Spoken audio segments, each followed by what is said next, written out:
There's a moment in every relationship when something feels different, even if you can't quite put your finger on it. It's not sudden, not obvious.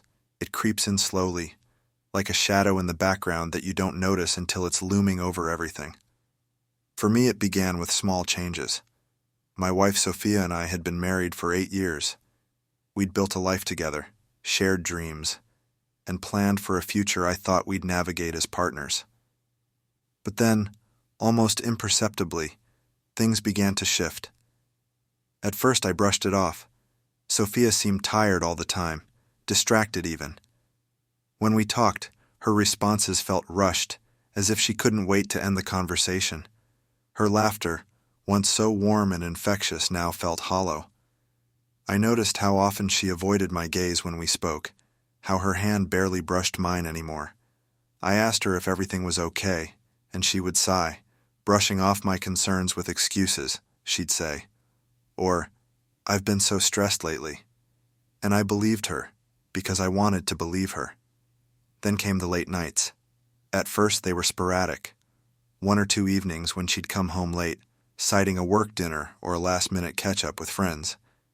But as the weeks turned into months, they became more frequent.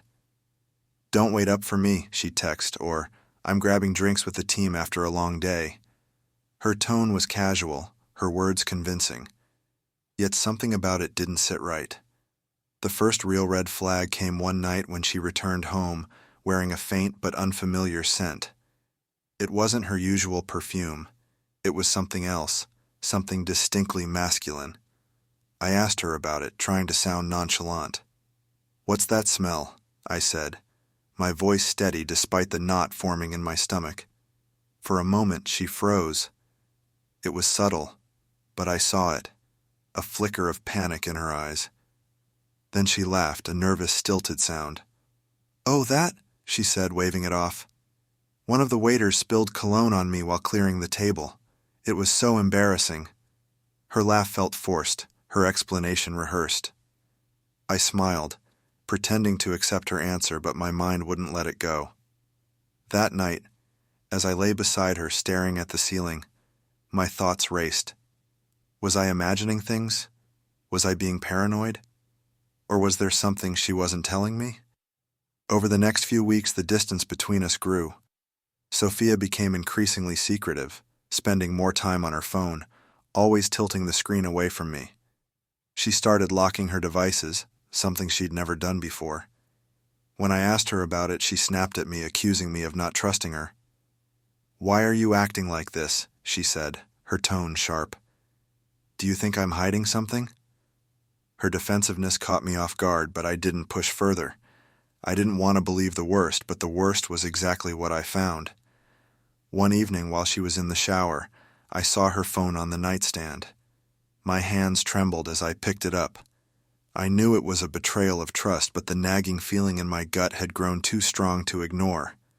Her passcode hadn't changed, and as I unlocked her phone, I told myself I was just being cautious.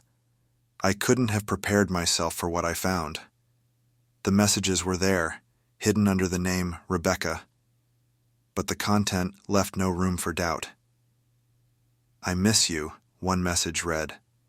"Last night was incredible," said another. My chest tightened as I scrolled through the thread. Photos, hotel receipts, plans for their next meeting. And then, his name. Ethan. Ethan wasn't a stranger. He was her co-worker, someone I had met at office parties and dinners, someone I had shaken hands with and shared polite conversations. The realization hit me like a freight train. Sophia wasn't just lying to me. She was building an entirely separate life with him. The betrayal was overwhelming, but I knew I needed proof.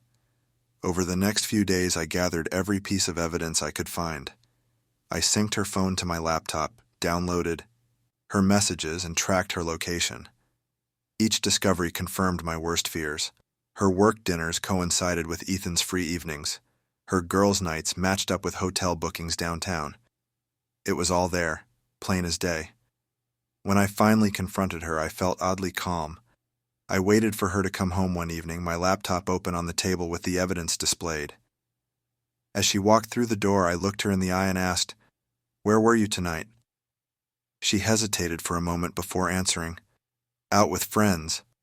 Don't lie to me, Sophia, I said, my voice steady but firm. I know everything. Her face turned pale as I turned the laptop toward her. Messages, photos, receipts, it was all there. At first she tried to deny it, her voice shaking as she stumbled over her words. But the weight of the evidence was too much. She broke down, sobbing uncontrollably. It was a mistake, she cried. I love you. I didn't mean for it to happen. Please, we can fix this. Her tears flowed freely, her voice desperate. But her pleas meant nothing to me. The trust she had shattered could never be repaired. That night, after she went to bed, I made a decision. Ethan wasn't going to get away with this. I found his wife on social media and sent her everything. The screenshots, the messages, the photos. She replied almost immediately, thanking me for confirming her own suspicions. The next morning, I told Sophia our marriage was over. She begged me to reconsider, promising she'd cut all ties with Ethan and do whatever it took to rebuild my trust. But her words fell on deaf ears. You didn't just cheat on me, I told her. You destroyed the life we built together. I'll never forgive you for that. The divorce was messy, but it was also liberating. In the months that followed, I focused on myself, my health, my happiness, and my future. Therapy helped me process the betrayal, and slowly, I began to heal. The pain didn't disappear overnight, but each day felt a little lighter. If there's one thing I've learned, it's that betrayal doesn't define you. It tests you, breaks you, but ultimately it can make you stronger. No one deserves to be treated like an afterthought or a second option. Life is too short to settle for anything less than honesty, loyalty, and love.